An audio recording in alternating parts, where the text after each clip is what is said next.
السلام علیکم، میرا نام اسماعیل ہے اور میں جماعت ششم میں پڑھتا ہوں۔ آج میں آپ کو امام ابو حنیفہ رحمۃ اللہ علیہ کے بارے میں کچھ باتیں بتانا چاہتا ہوں۔ آپ رحمۃ اللہ علیہ کا نام نعمان بن ثابت تھا، کنیت ابو حنیفہ تھی۔ آپ رحمۃ اللہ علیہ 80 ہجری میں عراق کے شہر کوفہ میں پیدا ہوئے۔ شروع میں آپ اپنے والد کے ساتھ کاروبار میں شریک تھے۔ اسی دوران امام شافعی رحمۃ اللہ علیہ کے کہنے پر علم کی طرف توجہ دی، پھر اس دور کے عظیم عالم گردی اختیار کی۔ احمد رحمۃ اللہ علیہ کے شہادت کے بعد آپ جانشین بنے۔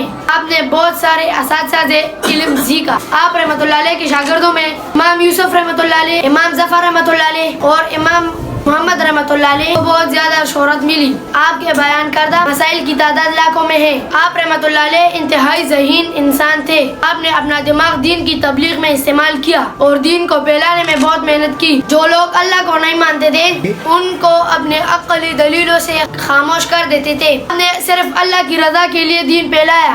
آپ کی قابلیت کی وجہ سے آپ کو کوفہ کا جج بنانے کی پیشکش کی گئی، جسے آپ نے قبول نہ کیا اور مسلسل حق بات کہنے پر حکمرانوں نے آپ کو 12 جیل میں ڈال دیا۔ 150 ہجری میں قید کی حالت میں آپ رحمۃ اللہ علیہ وفات پا گئے۔ آپ رحمۃ اللہ علیہ کی قبر مبارک بغداد کے شہر خزران میں موجود ہے۔ آپ رحمۃ اللہ علیہ کے جنازے میں بہت سارے لوگ شریک تھے، اس لیے لوگوں کی زیادہ تعداد کی وجہ سے آپ کے نماز جنازہ 6 بار ادا کیا گیا۔ یہاں پر قابل غور بات یہ ہے کہ اتنی بڑی مفکر اور عالم دین کو حکمرانوں نے صرف سچ کہنے پر جیل میں ہی شہید کر دیا۔